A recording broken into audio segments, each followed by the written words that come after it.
सूचना अनुसार प्रत्येकटी व्यक्तिर मस्तिष्क सबुबले किसी ना किसी कथा चलुए।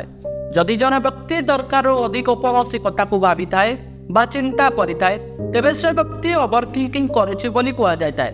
डाक्टर कहवा अनुसार मनुष्यर मस्तिष्क सबुबले नुआ नुआ योजना आसबार किसी ना किसी कथा भाविबा यह एक साधारण कथा होता है। जदि व्यक्ति प्रत्येकटी कथा को बहुत समय धरी भाभी भाभी चिंतार रही है यह सहित कौन कारण बहुत चिंता करुए तेबे तार शारीरिक और मानसिक स्थिति रे किसी समस्या कारण होता है। व्यक्ति तार निजस्व किसी व्यक्तिगत कारण नहीं जदि अधिक सीरियस हो जाता है से समय से दरकार अधिक चिंता बा ओवरथिंकिंग करता है। जपरी से समस्या रही है निज कार्यक्षेत्र को नहीं जदि किसी समस्या होता है ओवरथिंकिंग करने द्वारा व्यक्तिर शरीर उपर कुप्रभाव पड़ी था।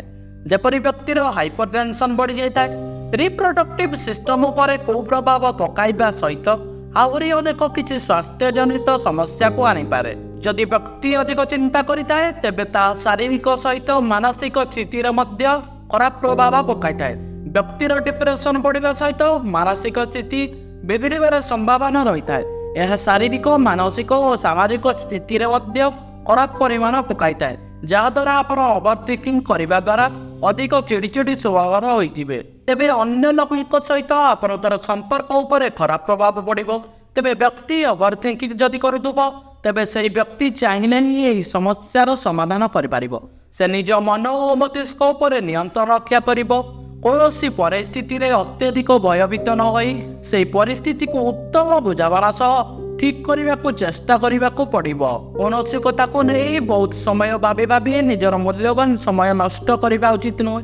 तेबे व्यक्ति निजर मस्तिष्क उपर निजर नियंत्रण रखा द्वारा ही ओवरथिंकिंग को कमाई पारिबो। जदि ये वीडियो भल लगी था तेबे आम चैनल को निहाती भावे लाइक शेयर और सब्सक्राइब करने को भूलिबे नहीं। धन्यवाद।